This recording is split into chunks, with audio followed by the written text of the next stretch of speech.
Hello everyone, today we are going to be making some lemon scones. First things first, you're going to want to preheat your oven to 350 degrees and then take out some really cold butter and just cube that into 8 or 10 pieces, doesn't matter. There we go. You want to make sure it's cold, that matters. And then we're going to go ahead and get a tablespoon of some caster sugar and a tablespoon of lemon zest. Go ahead and grate that in there.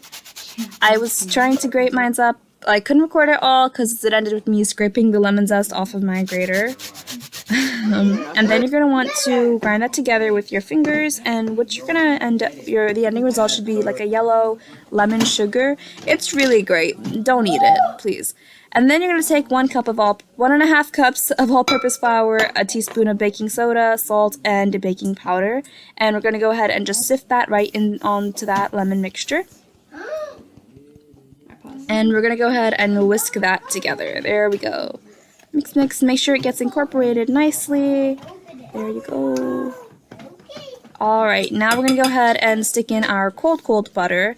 Yet, having some trouble getting it off my cutting board. Anyways, we're going to put in a teaspoon of vanilla, because that stuff's amazing. And now you're going to want to grind it together with your fingers. I've seen people use a potato masher as well.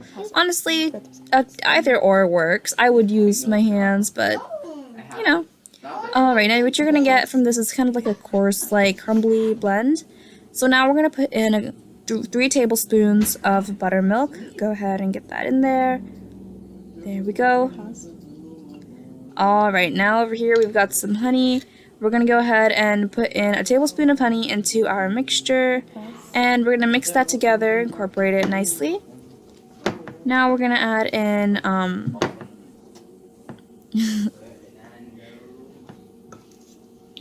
alright, we're going to go ahead and add in another 1/2 cup of all-purpose flour, and just get that in together. I will say this, you could also use gluten-free flour for these scones, gluten-free all-purpose flour.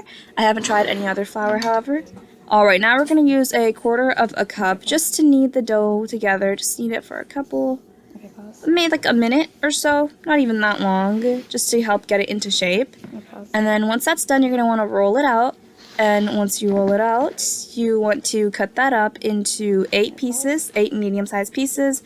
This recipe makes 8 medium-sized pieces or 12 small, so do either or. What I did was I cut it all like long ways as like a rectangle, and I folded it in half. And that like created these really nice like sort of layers, but it's also not necessary. You will still have delicious scones if you don't do that, and you just maybe just cut that rectangle in half, and you know, now you have probably 16 small pieces. I got 8. Alright, so now we are going to go ahead and stick these scones, brush the scones with buttermilk. This will make them a bit more like hard but also soft, if that makes sense.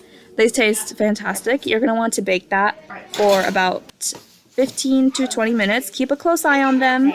Your oven temperature may vary depending on where you are. Alright, once it's out, instead of being like me and touching it while it's completely hot, you could make the glaze. So the glaze is 1 cup of powdered sugar with a tablespoon of lemon juice and a tablespoon of buttermilk. Just going to go ahead and whisk that all together. If you're feeling fancy, you can also add some vanilla. It's not necessary though. And alright, so now what you're going to want to do is just top your scones with that delicious glaze. Get it on there. If you leave the glaze on the scones for like a minute or 2 minutes, 3 minutes, like 5 minutes, it'll harden, and it would be absolutely amazing, but it's nice with the glaze, like not hardened as well. It's absolutely fantastic. Enjoy your scones!